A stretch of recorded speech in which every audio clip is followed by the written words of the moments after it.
They buried 100 anti-tank mines in the ground, then laid a strip of road spikes across the middle of the road every 20 meters, and finally even dug a trap at the end of the road to cut off the enemy's pursuit. Beyond that, everyone's marksmanship had to be trained to the point of landing a headshot with every single bullet, because the 6 of them would be facing 100 well-trained mercenaries and could not afford even the slightest mistake. The weapons they prepared were also of military grade, various large-caliber sniper rifles and high-explosive grenades, and even surface-to-air missiles capable of taking down aircraft. Even after all these thorough preparations, they were still worried about being defeated, so they also mapped out a retreat route. At the end of the road is an uncrossable canyon, but it is also the perfect location to shake off pursuers. They had installed a zip line there in advance, allowing them to safely reach the bottom of the valley where they had hidden ATVs beforehand. Riding them would allow for a successful withdrawal. Everything they did was solely for the purpose of rescuing a woman named Lisa. Although Lisa looks very young, everyone calls her Mom. This is because they were all once serious criminals in prison, and it was only thanks to Lisa bailing them out at great expense that they regained their freedom.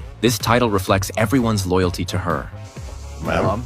From then on, they all joined Lisa's debt collection team, specializing in dealing with wealthy deadbeats who refuse to repay what they owe. This time, Lisa has taken on a major job, collecting a debt of $1 billion for a financial company. If successful, she stands to earn $100 million in compensation. The debtor is a capitalist named Salazar. After investigation, Lisa discovers that this man has businesses all over the world, with annual revenues exceeding $10 billion.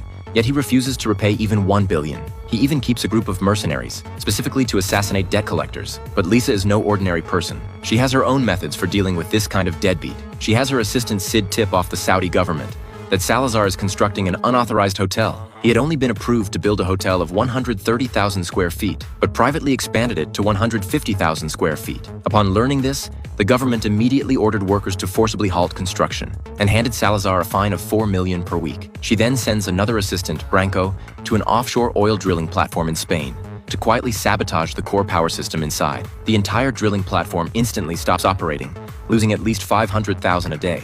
¿Qué coño está pasando? Apágalo, joder, apágalo! Doesn't drill, doesn't move, and Salazar's leaking $500,000 a day.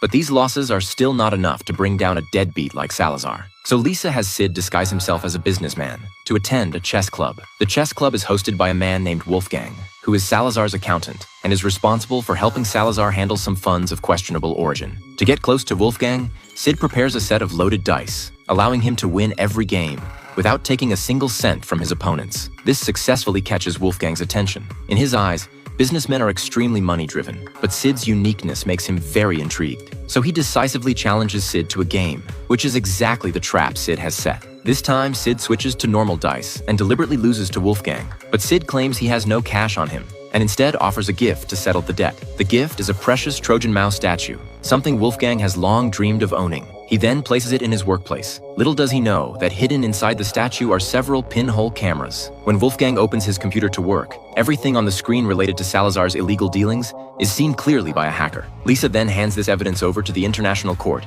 causing Salazar's lawyer to suffer a complete defeat. She's a monster.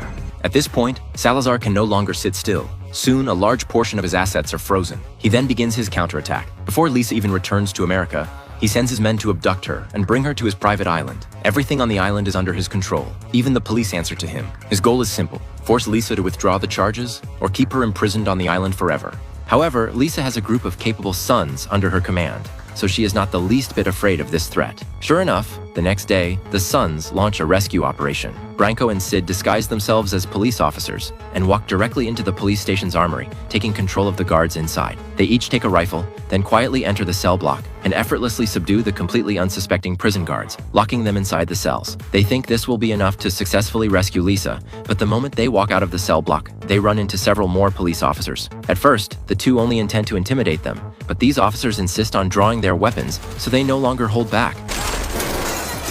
The gunshots quickly attract a large number of police officers. Withdrawing through the front entrance is completely out of the question. This is when their teammates waiting outside make their move. They plant a bomb on the back wall of the police station and blow a large hole straight through it. And so, through the coordinated efforts of everyone, they manage to rescue Lisa from a heavily guarded police station.